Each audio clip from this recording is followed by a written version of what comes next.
ARW is the name of this band, my friends. Anderson, Rabin, and Wakeman, featuring John Anderson, Trevor Rabin, and Rick Wakeman of Yes. The concert tour is subtitled An Evening of Yes Music and More. You've been hearing us talk about it plenty, and half of our listeners were at the show last night.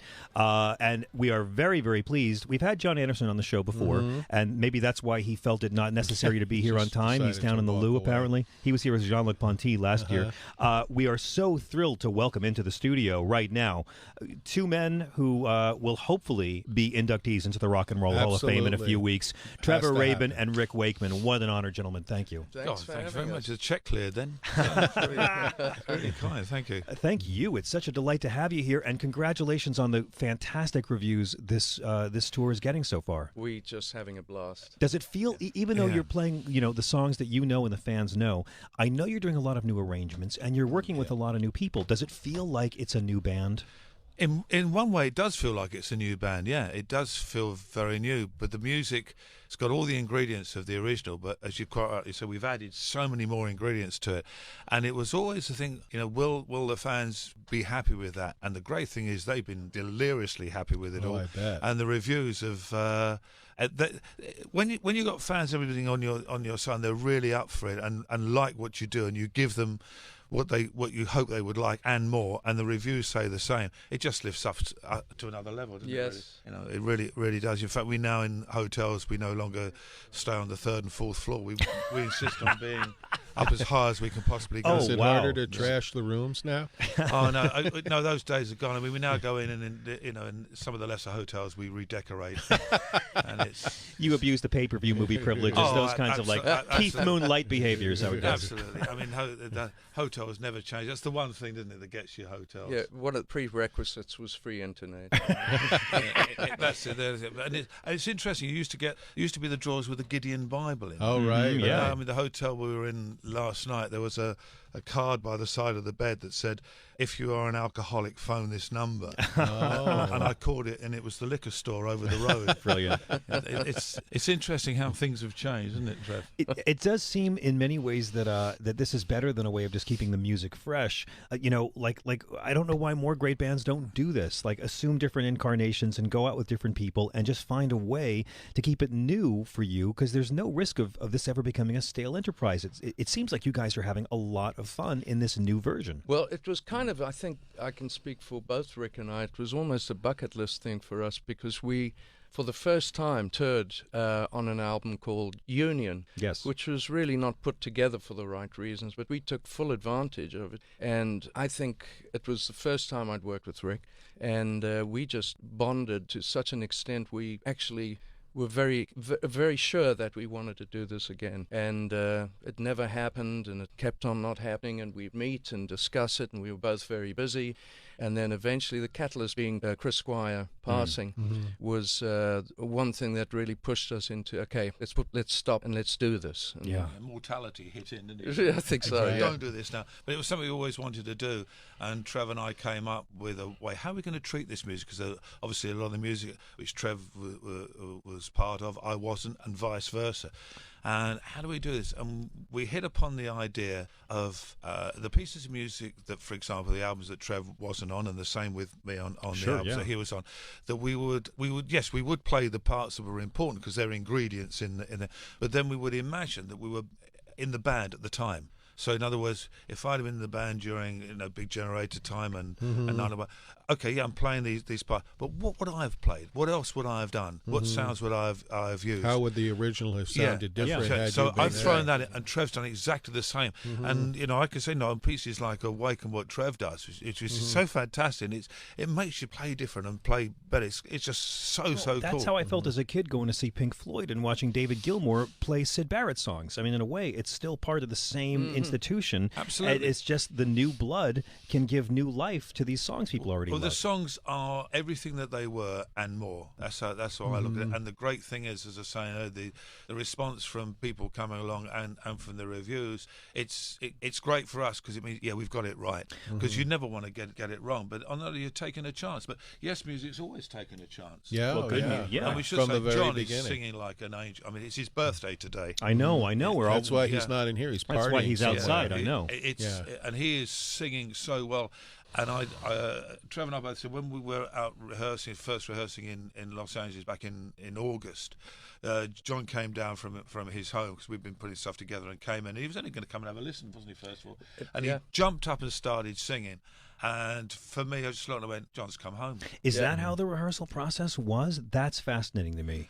I mean, you think about, like, you know, look at Springsteen and the E Street Band, right? At this point, they do all their studio recordings one at a time. Bruce calls one guy in to play his parts, and the band never sees each other until the tour rehearsals begin. You guys are much more organic than that. Well, you started with Lou and Lee, didn't you? Right. We got a great new rhythm section, which amazing. Rick had recommended very passionately. Lee Pomeroy, the bass player.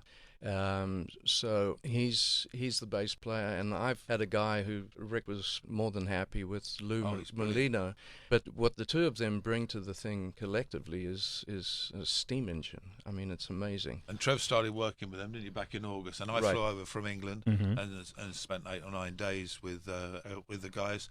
Then there was a little bit of a break, and then we met up again in Orlando. Right. But no, the object of all of this is, wherever possible, is old school.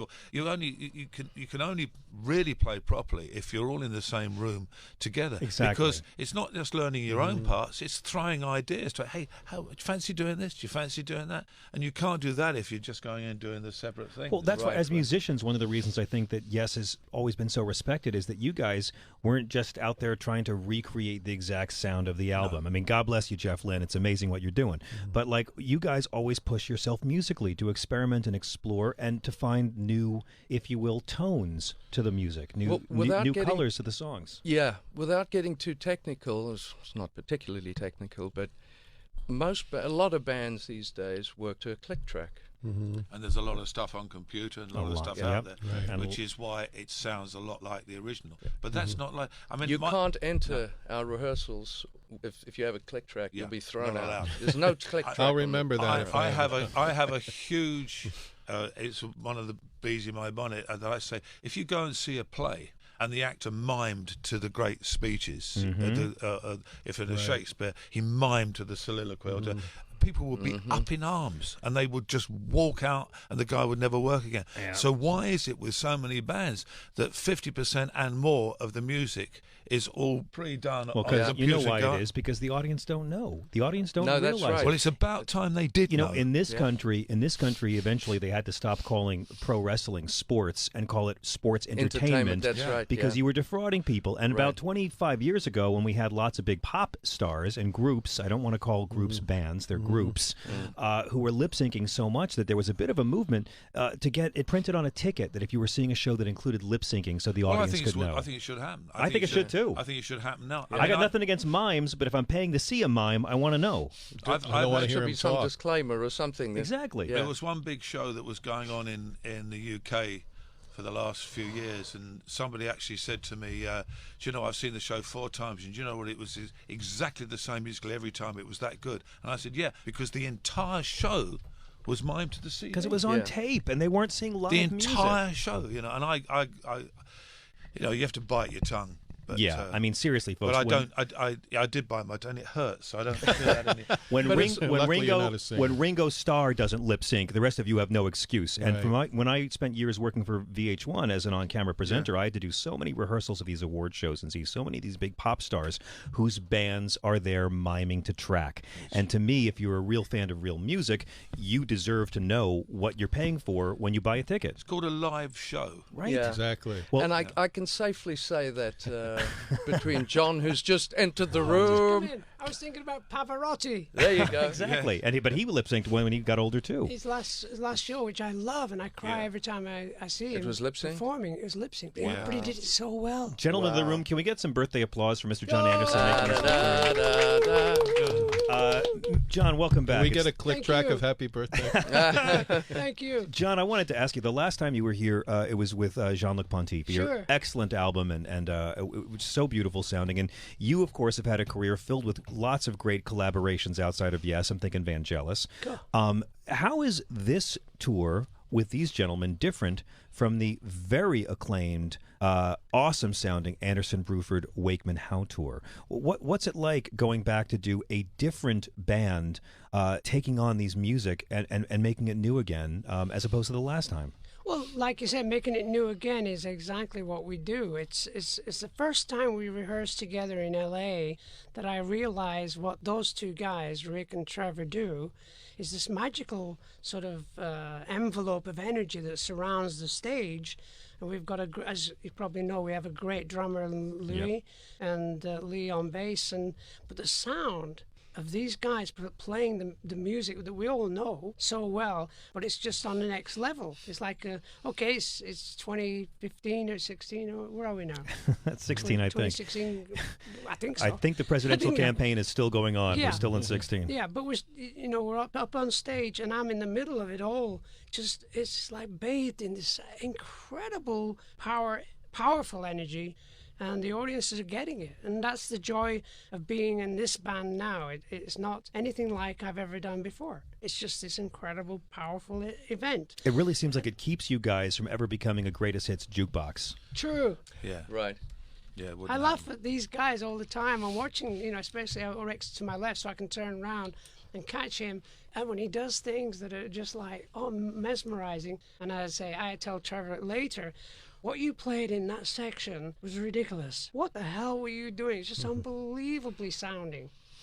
I've never heard a guitarist play like that. But isn't that like the secret of Yes's appeal? I mean, creating a sound that doesn't remind you of anything you've heard before. True. And I think the audiences are just getting it, and we're just excited, obviously. We've only been on the road 2 weeks, and we just know that we've got the next 2 or 3 years or whatever it's going to take us. It's just a great journey to be on. I want to let a couple of fans call in to give you guys some love, but I have to congratulate you on the nomination for the Rock and Roll Hall of Fame, and I'm hoping that this happens. And it seems that like the Hall of Fame expands its consciousness in some ways to include hip-hop, to include dance, to include folk in some cases. I'm glad Leonard Cohen's in the Hall of Fame, but it does sort of seem that punk and what is called prog rock and even disco are different phases that are consistently overlooked. I don't confine you guys to any one genre, but it's got to be satisfying to like have this induction, have this nomination, and do you feel like the Hall of Fame risks its own credibility by not inducting, bands like this? It took the Velvet Underground so many years to get inducted. I have a mixture.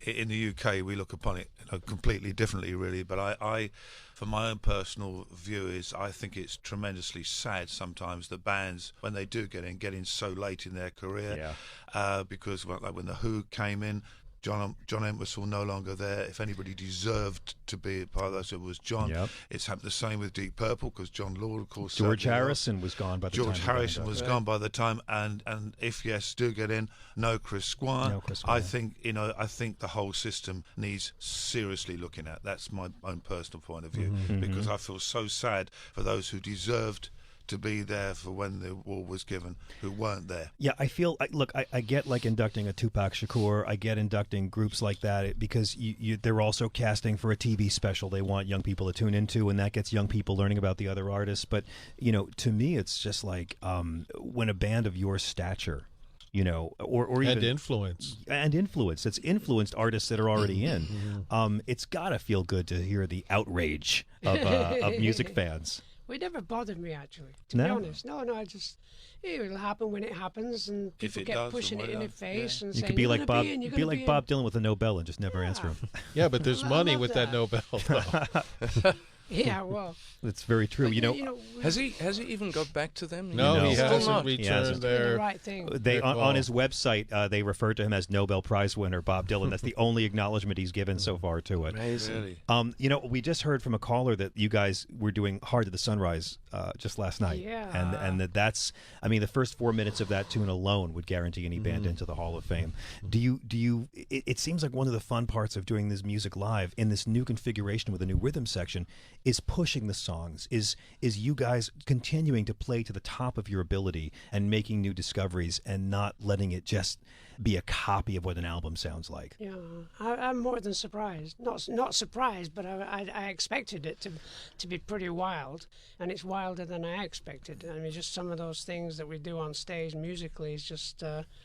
it's fantastic. We come off stage with such a grin on our faces, you know. We're having such a good time. And the audience is having a good time, too. John, is there a secret to how you've kept your instrument so intact? I mean, you hit these notes in such a beautiful way, and there's a lot of artists that have to transpose down half a key. I mean, do you just take really good care of your pipes? Well, I do a couple of songs a little half a tone down, but, you know, it's the idea that I enjoy. 95% are in the original keys, which stuns us all. Amazing. Well, I enjoy singing, and I sing every day at home, and I always have done. Trev takes care of his hands and things for his guitars, and I'm permanently taking care of my organ. So it works extremely well, really. But John's voice is, I think, stronger than it's ever been. Thank you so much. Thank you. We have a couple of lady fans who'd like to say hi. I'm going to ask ladies to keep your comments as brief as possible because our time is short. Cheryl in Florida, you are on with Trevor Rabin, Rick Wakeman, and John Anderson. Make it count. I will make it count, and I'll make it short. I was 13. I spent my babysitting money on my first album, which was the Yes album, and the song Your Move is still my favorite. I'm going to be 60 in November. Just want you to know. Keep on rocking. Thank you. Thank you so much. It's got to be really moving to have people come up and say that not just that they love your music, but it's been such an important part of their life and their growth. Yeah. I think Your Move might have been the first Yes song I ever heard. I think before I got into your albums, I think that's the one that I heard. When's the first show you saw? I saw you guys in the early every show you guys did at Madison Square Garden and Nassau Coliseum in the 70s. I saw. And you were only in your mid-50s then. So I was. I remember you. Yeah. I was the old guy in that. It's got to be humbling in a way to. It is. It's very humbling. It's thanks to you people. We wouldn't be here. That we're here. Without them, we wouldn't be here. And that's something that I don't think we ever forget. Julie in San Diego, you're on with the members of Yes. Welcome. Hi, boys. Hi there. Thank you so much for dragging Trevor out of the studio to go on tour. Happy birthday to John. Thank you.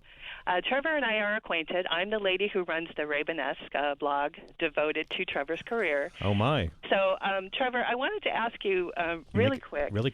Why are you using the Variax acoustic on this tour rather than like one of your old faithful acoustic guitars? Thank you, Julie. That's a true fan question. Yeah, really. To be honest, I don't have an answer for that other than I've been using it in the studio and it sounded good. And with the new equipment I'm using now, it seemed to work. We're already out of time. The tour is in full sway right now. Gentlemen, I thank you so much. The 26th at Red Bank, New Jersey at the Count Basie Theater, the Borgata Event Center in Atlantic City on the 28th, Akron, Ohio at the Goodyear Theater in the East End on the 29th. And where's the best website for people to go to get all the tour dates? Lapdancing.com, isn't it? ARW.com, is it? ARW? ARW-tour.com. What a pleasure, gentlemen. It's an honor. .com? Is it .com, yeah? We got to hit a break. Goodbye, everybody. We'll see you in the Hall of Fame, and we'll be right back. It's next to the Incontinence website.